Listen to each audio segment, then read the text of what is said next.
हाँ जी फ्रेंड्स, क्या हाल चाल। वेलकम विद कृतिका साहब। ये है सबा मैडम के ब्लॉग का सेकंड पार्ट। हाफ पार्ट तो मैंने आज अपलोड कर दिया था, ये सेकंड पार्ट है। आगे बढ़ते हैं। सबा मैडम जाती है मॉल सनी का बहाना बना करके कि सनी के लिए ईदी लेनी है। इस वजह से अब उसका पूरा फैमिली मेम्बर सनी से ईदी मांग लिए थे कि हमें ईदी तुम आए हो, तुम्हारा 5th एनिवर्सरी कंप्लीट हुआ है तो हमें भी कुछ तो इस वजह से सनी को ट्रीट देना पड़ा। तो ऑन दी बिहाफ अब इसके फैमिली मेम्बर्स को भी सनी को कुछ देना पड़ेगा। और कमेंट सेक्शन में भी मैडम के व्लॉग्स के कमेंट सेक्शन में भी काफ़ी भरपूर मात्रा में इन्हें सुनाया गया है सनी की ईदी को लेकर के। इसीलिए मैडम अब कमेंट सेक्शन को ध्यान में रख करके सनी की ईदी लेने जा रही है मॉल। यहाँ जाने के बाद ये सनी के लिए वॉच खरीदती है, ड्रेसेस वगैरह सेलेक्ट करती है और महर के लिए, ज़ारा के लिए, रेहान के लिए, इन सब के लिए ड्रेस खरीदती है। यहाँ पर देखिए रिज़ा के बारे में क्या बोलती है कि रिज़ा को ना ऐसा ड्रेस मतलब नहीं चलेगा।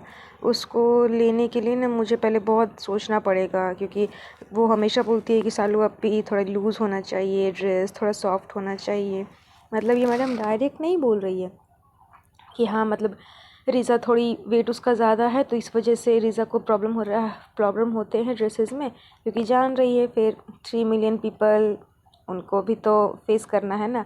तो इसीलिए सब बात रिज़ा पे ही डाल रही है कि रिज़ा ने ही कहा है मुझे इस तरह से कि मेरे लिए लूज़ ड्रेस लाना, सॉफ्ट लाना। तो जाहिर सी बात है कि जिनका वेट ज़्यादा होता है उनके शरीर में क्या होता है कि मांस ज़्यादा होती है, इस वजह से उनको ज़्यादा गर्मी लगती है। तो अगर वो हार्ड टाइप का कपड़ा पहनेंगी तो ज़्यादा पसीना होगा तो उनको प्रॉब्लम होगा। इसी वजह से वो लूज़ ड्रेस पहनते हैं, सॉफ्ट कपड़े वाले ड्रेसेस पहनते हैं। तो सबा मैडम, रिज़ा ने कुछ गलत तो नहीं कहा था आपको, तो इस बात को व्लॉग में बताने का कोई ज़रूरत नहीं था कि रिज़ा ने कहा है ऐसा ऐसा लाने के लिए। वो उसने तुमसे कहा, तुम अपना दिमाग में रखती और ले आती, लेकिन कंटेंट चाहिए ना। कंटेंट के लिए, व्लॉग को लंबा करने के लिए ये सब पैतरे अच्छा, अब अगर आप लोगों ने नोटिस किया होगा तो जो सबा मैडम हैं ये पूरे मॉल में जितने बार भी सनी से बात कर रही है, उसके बारे में बात कर रही है, चाहे उसके बारे में व्लॉग में बता रही है, हमेशा इज्जत से आप कर करके बोल रही है कि मे भी इसके दिमाग में चल रहा हो कि मे भी कहीं मॉल में किसी ने मुझे पहचान लिया और बोलते हुए, व्लॉगिंग करते हुए देख लिया, चाहे सुन लिया, तो तुरंत टोक देंगे ना कि आप अपने हस्बैंड को तुम करके बोल देती हो। अब कैमरा तो ऑन रहेगा, कैमरा के सामने वो भी रिकॉर्ड हो जाएगा। तो चलो जब तक यहाँ पर है तब तक थोड़ा रिस्पेक्ट दे देते हैं। घर जाने के बाद तो तुम तड़ाके पर आना है। और वही बात हुआ, जैसे ही घर पहुँची तू तड़ाके पर आ गई। सनी बहुत मेहनत से ढूंढ करके 2 कलर वाले तरबूज लेकर के आए थे और जब वो काट रहे थे तो मैडम बोली कि माशाल्लाह तुम तो हर काम में माहिर हो, तुम कुछ भी कर सकते हो। एकदम सीधा आपसे डायरेक्ट तू तड़ाके पे मैडम ने छलांग मार लिया, जो कि इसकी हमेशा से आदत ही रही है। अब यहाँ पर देखिए ये सनी को बोल रही है कि ये जो गजरा तुमने लाया है वो तुम्हें गुनाह नहीं पड़ेगा, क्योंकि तुमने अपनी गर्लफ्रेंड के लिए नहीं ना लिया। मैं तो तुम्हारी वाइफ हूँ ना, तो तुम मेरे लिए लिए हो तो तुम्हें तो शबाब पड़ेगा। तुम्हें गुनाह नहीं पड़ेगा, तुम मेरे लिए लाए हो तो मुझे पहना भी सकते हो। बीवी को खुश करना, उसकी ज़रूरतें पूरी करना, ये सब तो शौहर का फ़र्ज़ होता है। और रमज़ान के टाइम पे ये सब करने से तो तुम्हें बहुत सवाब मिलेगा, बिल्कुल भी गुनाह नहीं पड़ेगा। अल्लाह अल्लाह अल्लाह। मुझे तो मतलब गिफ्ट ऐंठने का नया नया तरीका कि देखो मैंने तुम्हें ईदी पे इतना कुछ दिलाया, तुमने तो बस खाली सिर्फ डिनर ही करवाया था ना, मैंने तो तुम्हें इतना कुछ दिलाया और तुम बदले में मुझे ये नॉर्मल सा एक सिर्फ लरी पहना रहे हो। तो प्लीज़ मेरे लिए भी कुछ करो, मुझे भी कुछ ख़रीद के दो। भले तुम्हारे पास में यूट्यूब नहीं है तो क्या हुआ, पैसे तो तुम्हारे पास में ही है। या फिर चलो ना मेरे यूट्यूब के पैसे से ही खरीदवा कर दे दो, मैं सबको बोल दूँगी कि सनी ने मुझे अपने पैसे से दिया है, क्या फ़र्क पड़ता है। लेकिन तुम भी तो मेरे लिए कुछ करो। तो मैडम इनडायरेक्टली वे में सनी को टॉन्ट कर रही है कि देखो मैंने तुम्हारे लिए इतना कुछ किया, तुम भी मुझे करो। वाइफ के लिए इतना करना चाहिए, और ख़ास करके तो रमज़ान के दिनों में करना चाहिए सनी। अब देखिए भुक्खड़ मैडम वापस पहुंच जाती है किचन में कि अरे वाह, आज तो चिकन की खुशबू बहुत अच्छी आ रही है, किसने बनाया। तो जाहिर सी बात है तुम तो हो कामचोर, तुम बनाओगी नहीं। और जब बेटी खाला आ जाती है तो तुम्हारी मम्मी भी कामचोरी पर एकदम अव्वल दर्जे पर आ जाती है। उनको भी किचन से कुछ दूर दूर तक लेना देना रहता नहीं है। और अब बेटी खाला के साथ साथ तो एक और आपकी नाज़ा खाला भी है, तो वो दोनों ने ही मिल कर के बनाया है। खुद कबूल भी कर रही है कि हम दोनों ने मिलकर बनाया है। तो पूछने की तो कोई ज़रूरत ही नहीं थी मैडम, लेकिन तुम तो हो बेहूदी, खुद अपना मजाक बनवाती हो और पूछते रहती हो कि किसने बनाया खाना, क्योंकि तुम्हें तो सिर्फ खाने से मतलब है, बनाने से तो तुम्हारा दूर दूर तक का नाता नहीं है। इसके बाद इसने बोला भी कि काफ़ी सारा काम है, लेकिन पता नहीं मेरे लायक कोई काम है तो मुझे दे दो।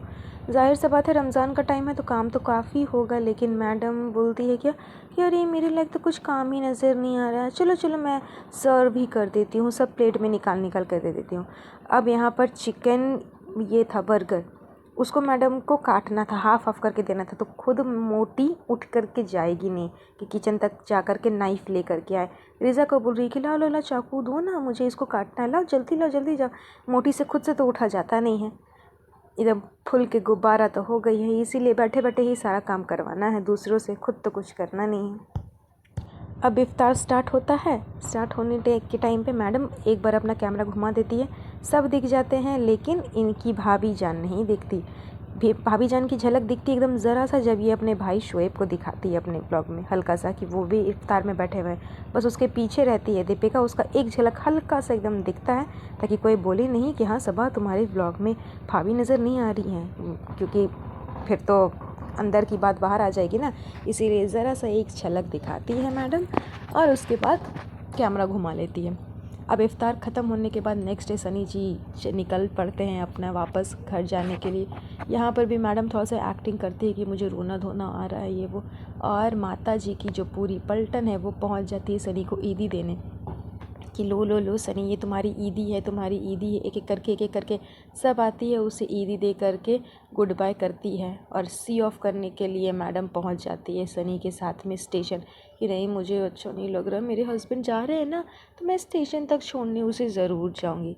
अब स्टेशन तक छोड़ने गई है तो होता है ना कि लास्ट टाइम में मतलब आपके हस्बैंड आपसे दूर जा रहे हैं तो अच्छा नहीं लगता, बुरा लगता है, तो लगता है कि बस उसे पकड़ के रहूँ रो या उसे जाने नहीं दूँ, हाथ पकड़ूँ।